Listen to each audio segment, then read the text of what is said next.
Hello and welcome to BroPartisan Hacks, where we discuss politics, culture, or whatever else we feel like.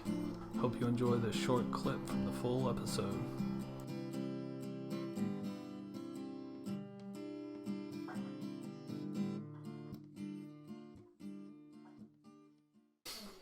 Twitter has guidelines around, like, gendered speech, right?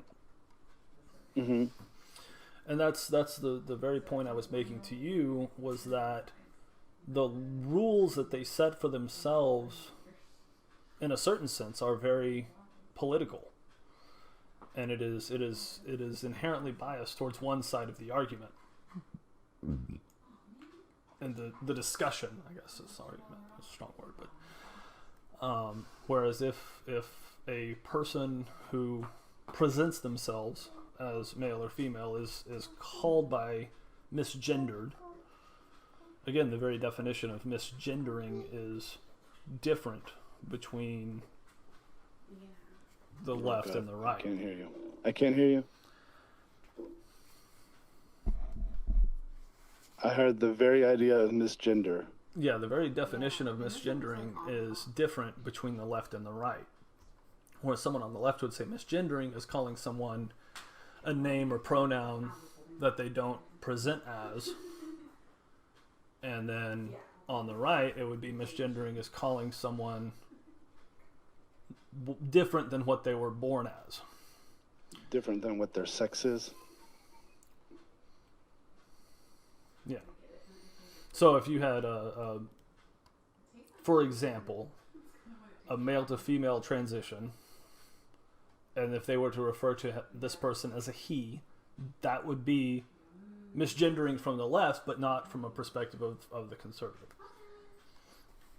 It would be misgendering to refer to them as something that they would consider they are not. Yeah. And so inherently within the social rules, construct. Inherently within the rules, it presents a bias. Gender is a social construct. Gender is not the same as sex.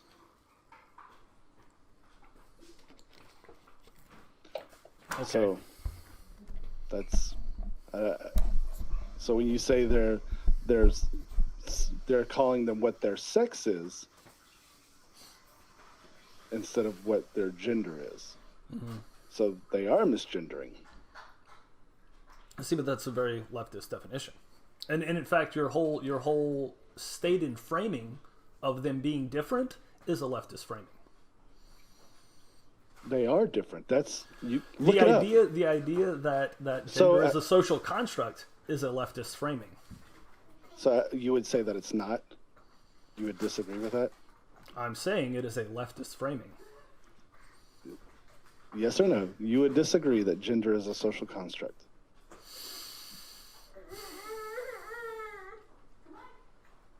Are there characteristics of a man that are different from a woman? Inherently, yes. Okay.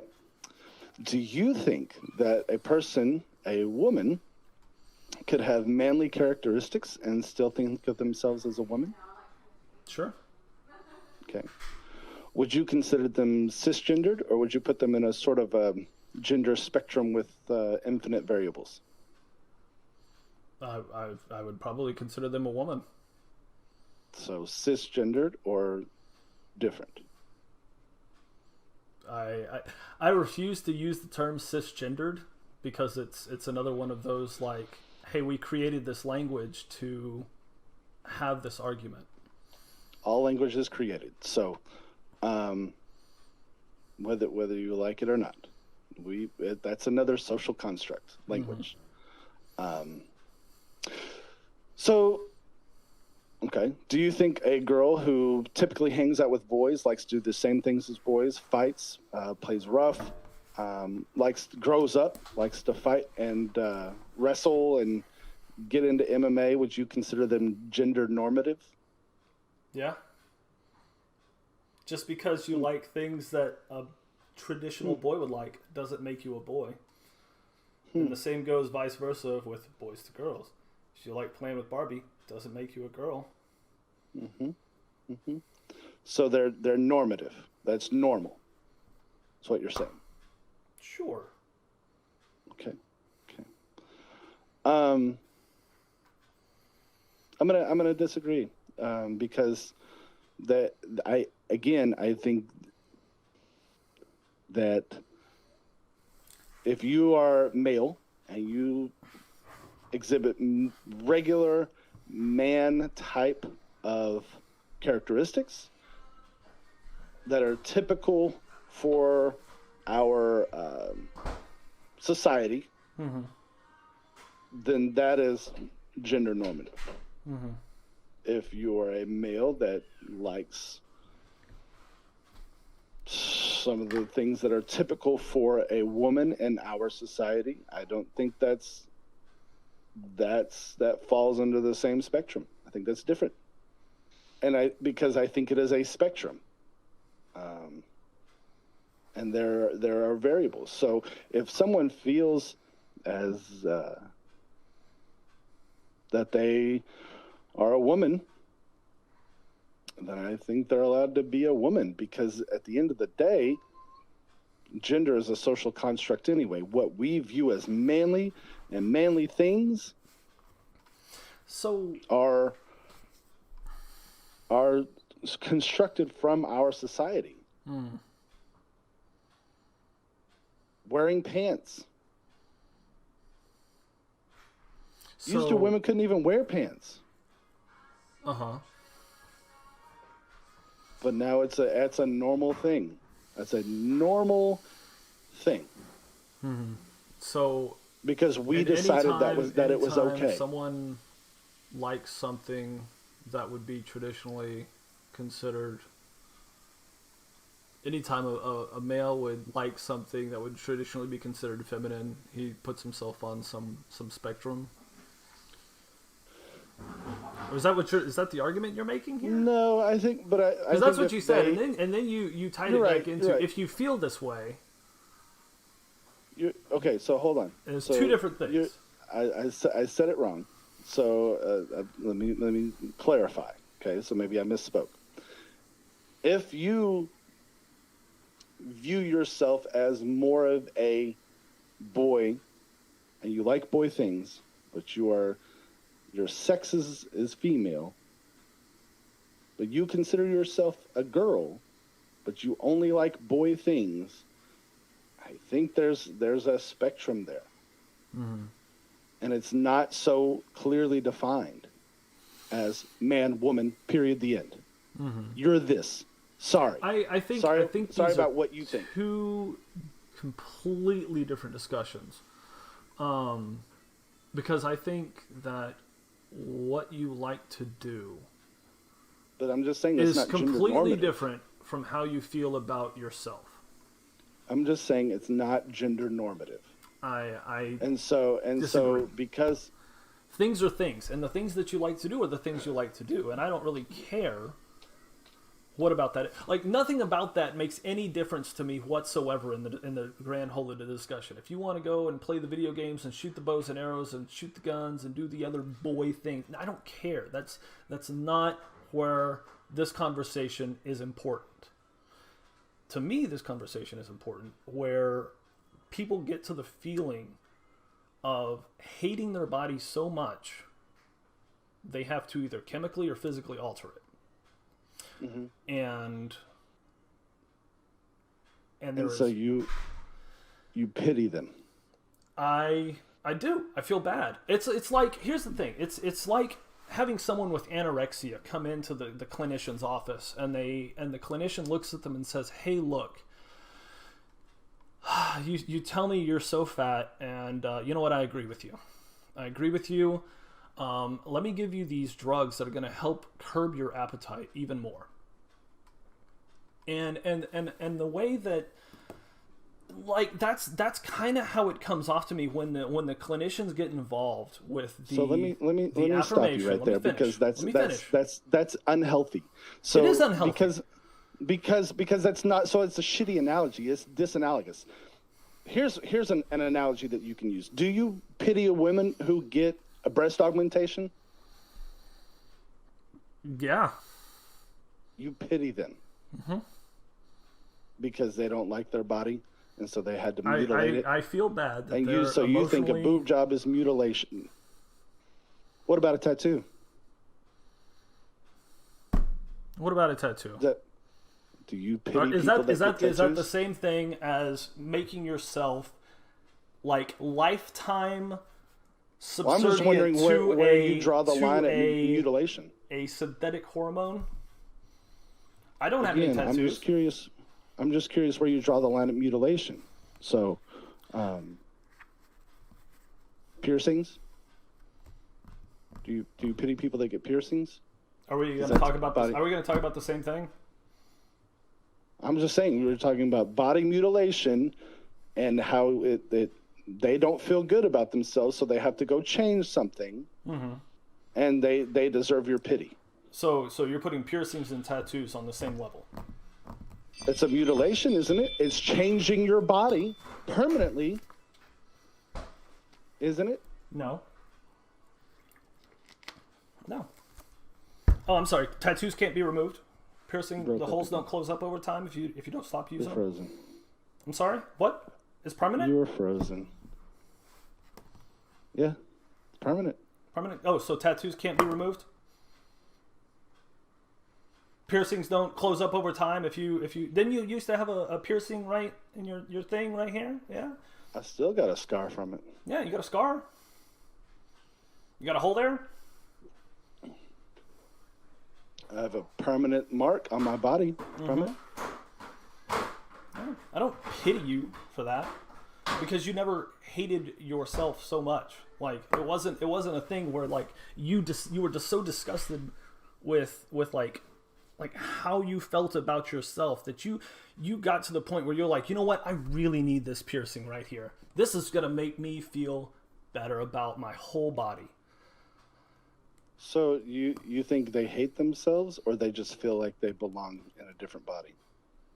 I feel like it's anecdotally shown through evidence that a lot of these people do hate their bodies. And they you know, you read through the message boards and everything else, and it's like they talk about the grotesque reminder that I'm not what I present as every time I look down. And to me, that is more analogous to, say, anorexia than what you were mentioning. I disagree, because anorexia is a health issue. It's a psychological issue. It is two things, and they are treated as two different things. And any time someone's treated for anorexia, it is a team effort. You have the medical diagnosis to treat the liver enzymes and the other things to make sure they're getting enough calories. There's a psychological component to it, and there's a dietitian. There's three different people, professionals, who treat a person diagnosed with anorexia. Right, they do the same thing with transgender kids, people. Like to transition, you do all of those things as well. How long does it Like take? it can take anywhere. If you do the surgery, it's a minimum year. Sometimes a lot longer, because there are so many different evaluations and things that you have to go through legally to have surgery, to have transition surgery. You have to present for at least 1 year. You have to change the name. You have to present as the gender of choice, I guess. And then you go through more psychological evaluations, and then you have surgery.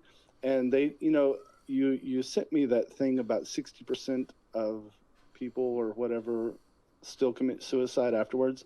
That was a 2003 study that gave you the information, which is almost 20 years ago.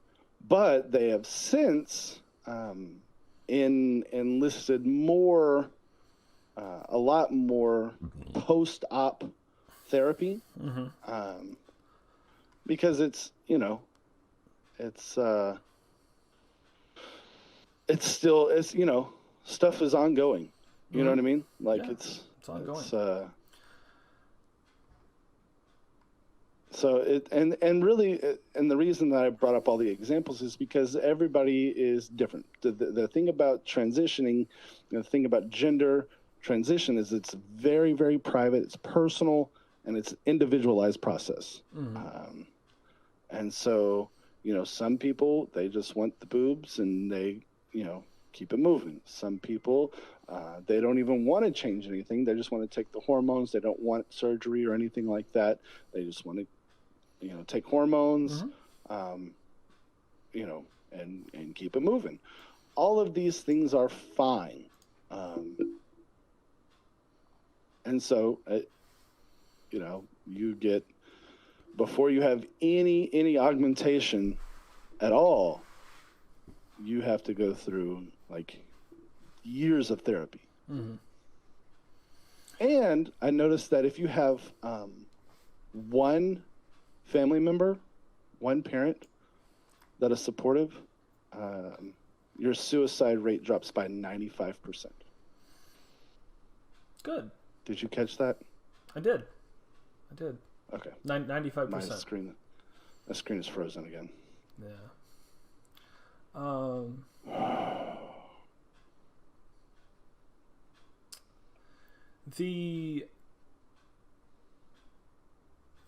Here's the thing. Like adults and consenting adults or whatever, you guys can do what you want to do. I don't think that it's a good situation where within 5 meetings a teenager can receive puberty blockers before the age of 18. I don't think that's a good thing.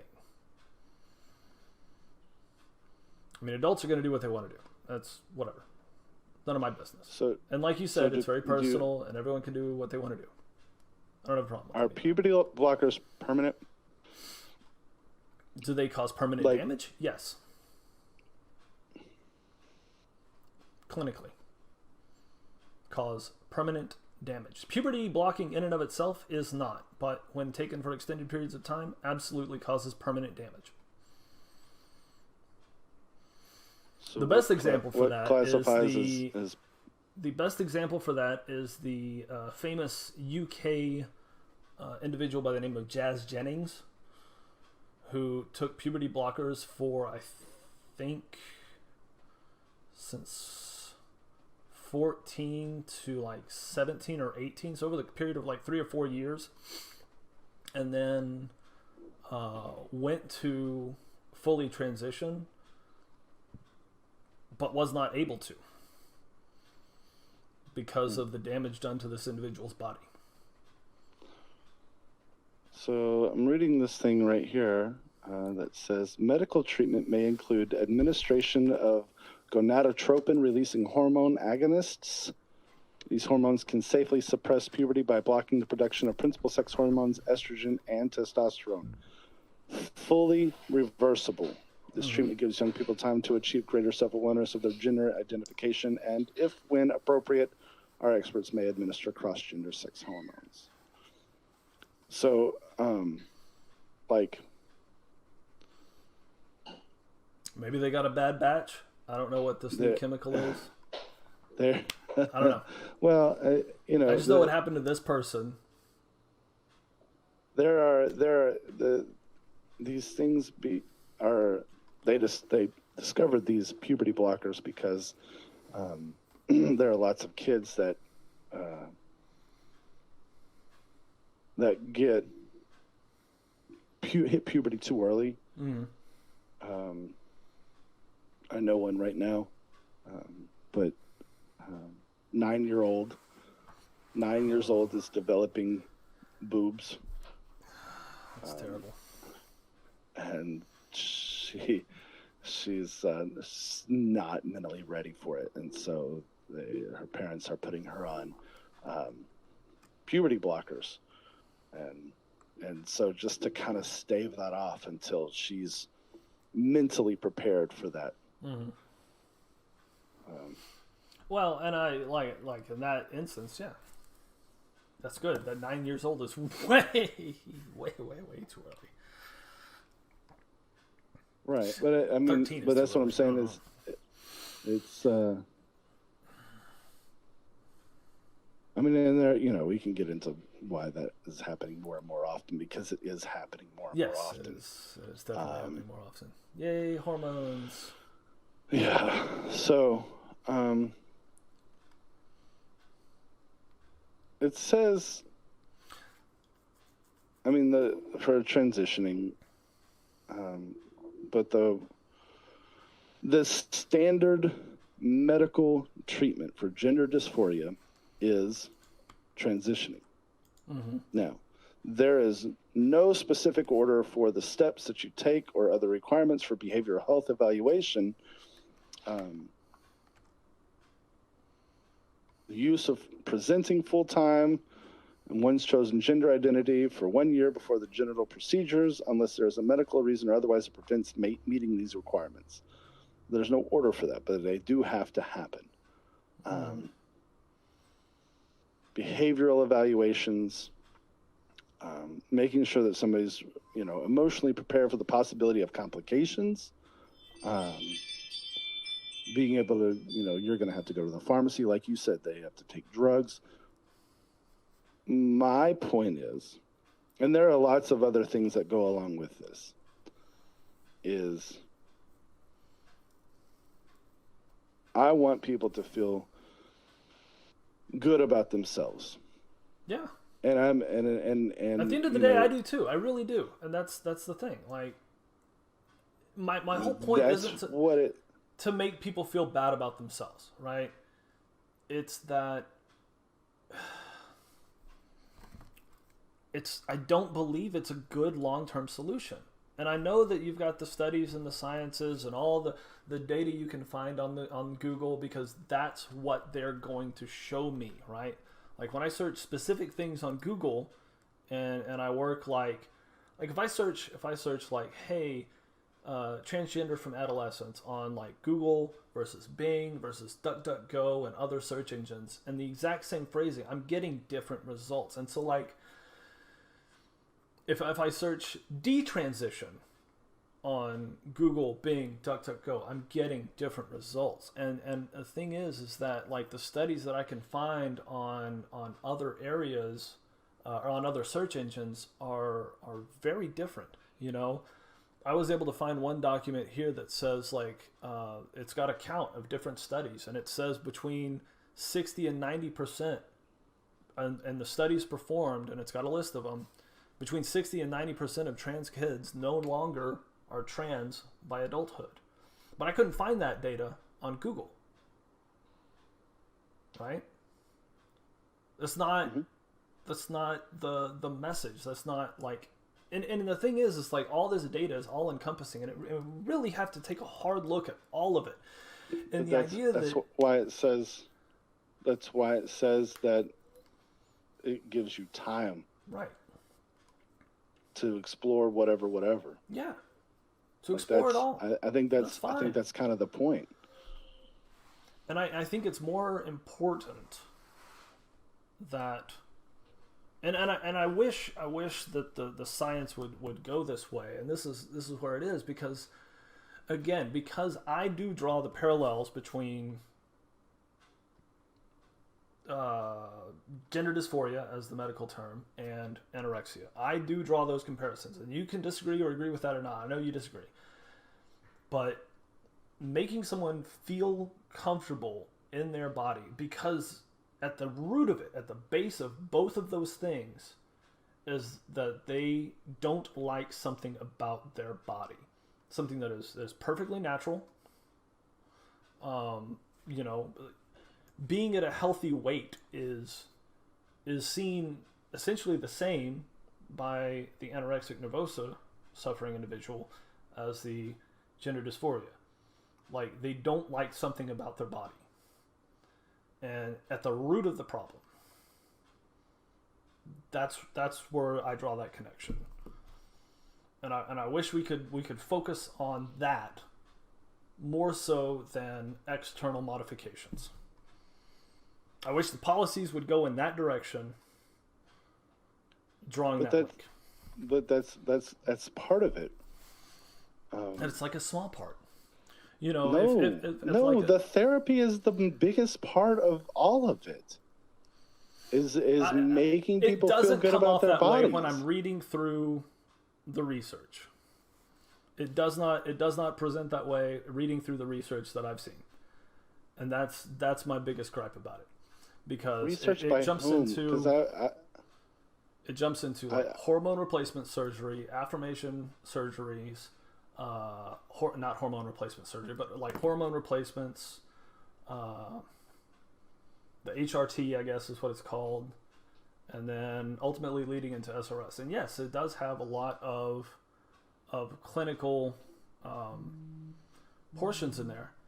But say like in the United States, an individual can go to one informed consent clinic and sit through the consultation and receive hormone treatment.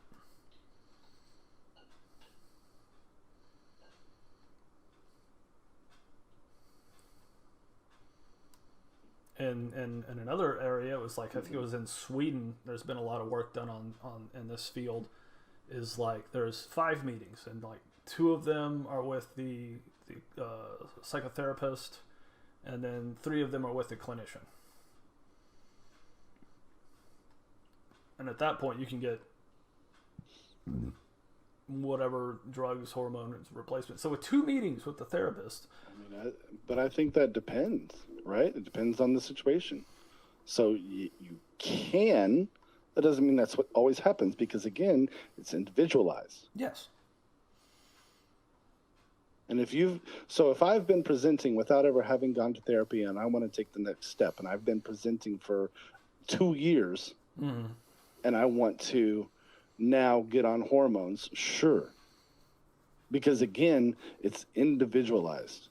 It's, you know, I think if somebody is having questions or whatever, they're not going to just bump them on hormones. That, like, I mean, you've got to give people some credit. Like, they're not just pumping kids full of fucking shit just because they're like, oh, well, at one time I felt like this. It's not how it works. But if somebody's been presenting for a long time, and then they have never been able to get to a doctor, or they've never gone to a therapist, or they've never been able to get the medicine, because all this shit is not covered. Like, you have to pay for it, right? Did you know that in the last decade, I didn't copy and paste it over here. I know it's in one of these articles. I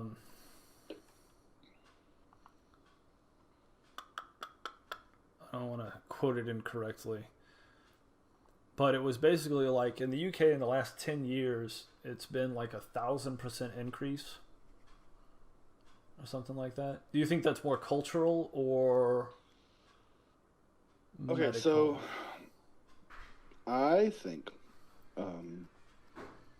that's less than 18. I think it's more accepted now than it has been ever. And I know that it upsets the TERFs, because they're losing their lesbians. Yeah, it's funny you say that. Go ahead. That's one of the articles I read from a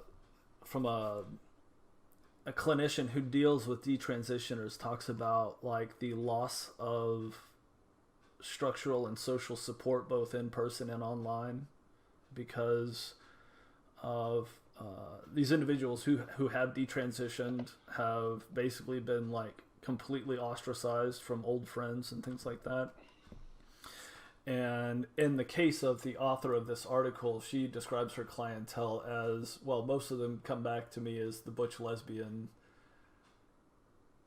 types, and all my clients are were female to male that have detransitioned and basically now come out as lesbians, and so it's interesting you say that, because I had other information there. Anyway, please continue. No, I'm just saying I think it's a lot more socially acceptable, and so if you feel a certain way or you've always felt a certain way, people are probably being more comfortable with who they are, which I think I see as a good thing. I think being comfortable with what you are or what you feel you are, I think that's like that's probably the most important thing. Yeah. And so I think that's why the numbers have jumped up, because it's more accepted, and it is it's not as taboo as it has been forever, you know. And so I think that's probably, yeah, I don't have a problem with people doing what they want and what they feel like. I really don't, and it's not where I'm trying to go with this. Like, the concern that I have. I lost you again.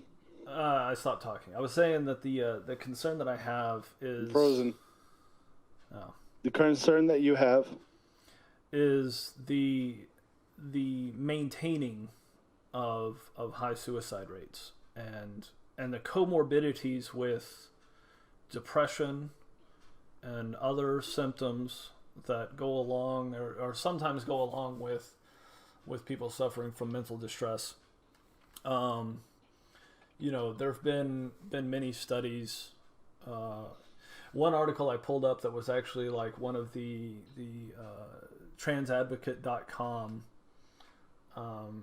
But even this article mentions like overall mortality for sex reassigned persons is higher during follow-up at 95% than for controls of same-sex birth, and it's particularly death from suicide. Sex reassigned persons also had a increased risk for suicide attempts at 95%, and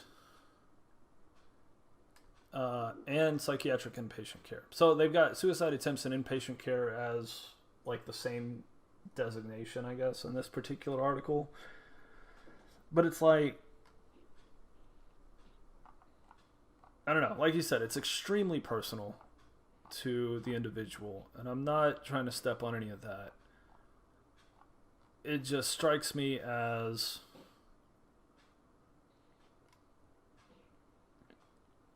disingenuous to look at these numbers and to look at the outcomes and still say that this is the number one way to treat people.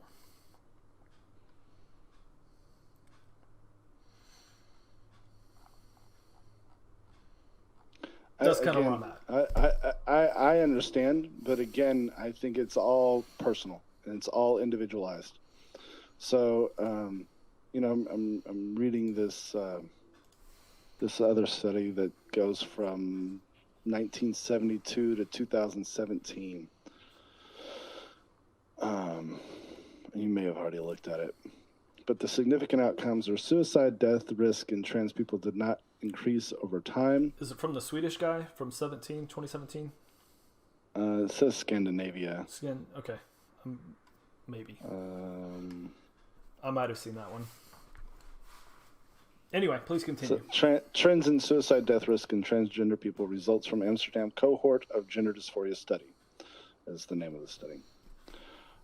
Suicide deaths occurred in every stage of transitioning, and suicide death risk is higher in trans people than in the general population. I do think that the further we progress as a society, that those numbers will go down.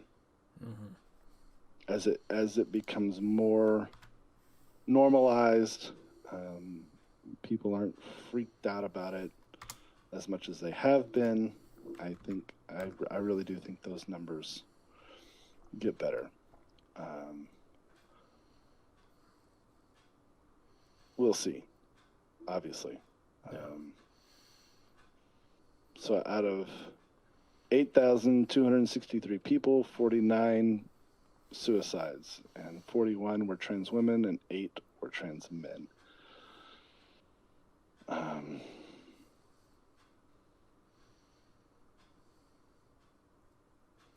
Oh, and the age of first visit is 31. Like the average age. Mm-hmm. That's Yeah. Eesh. Well, it was interesting reading through one of the message boards. I was reading through Transgender Pulse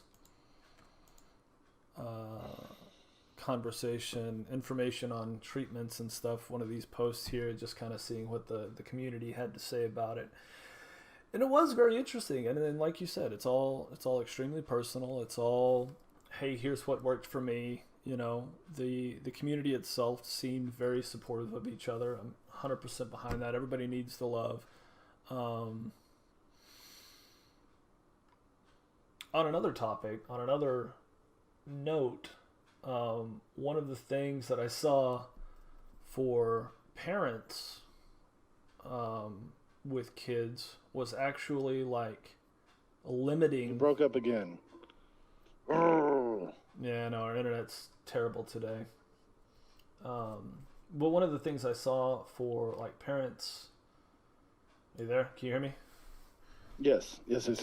So while this affirming message board expresses a lot of care and concern for each other who are feeling the same way, one of the things that I saw for like parents was actually limiting like online time. Like if you had a child who was beginning to explore transgendered thoughts and gender dysphoria or whatever else, it was like, and you don't want this to happen. Like, love and support your kid, because if you shut them down, they'll leave you forever. Like, and you're not going to get them back. And I was like, oh, well, that makes sense. You know, like parents who shut out kids, like, well, that just seems a terrible idea in the first place. Mm-hmm. But it was another thing was, it was like, you can, like, they're teenagers, so they're going to like push back on you no matter what. But one of the more interesting points I saw was like limiting online time, and it was both from the an affirmation standpoint as well as despair standpoints. And it pointed to an article that was like the 4th teen suicide in an area where like these kids had all been communicating on message boards, and it was like it pointed to, I'll pull it up, I can show you what it was.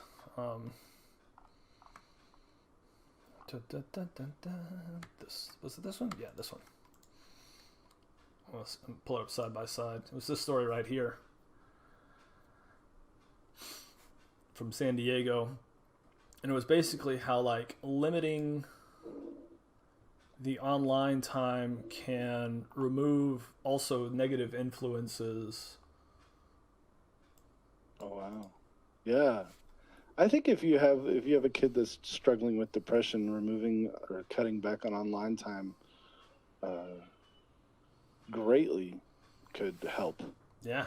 Just any sort of issue like that. Yeah. I agree with that. Absolutely. Like if a kid is like, struggling. Yeah. It was like, yeah, when you cut off the online time, go outside and do something. Like do something together as a family. Like, and like, well, you should do that anyway, but right. Yeah. Yeah. Go do things as a family. See, I mean, one of the things that we do and is really, really important to me is we do eat dinner as a family every single night. Like, and know that we leave the TV on just for background noise, but there is, no phones, no headphones. You need to be here. Yep. I have to have noise because I don't like the sound of my own chewing or other people's chewing. So yeah, we turn on Pandora on our phones for that because. But that's a must. That's a we have to do that. We're gonna do that. regardless of what night of the week it is. Mm-hmm. So, and we have dinner late. Like it's just what it is, because we're gonna have dinner together. So, Yeah. Adjust your schedule accordingly. Have a snack. Yeah.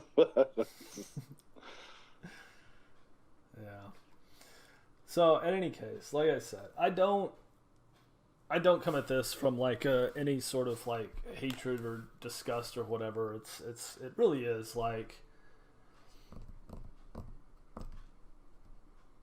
and the you mentioned pity because that's the word I used earlier, but it's not so much like for the individual, but it's for specifically treatments that I see presented as like the only options from the clinical studies that I've seen. I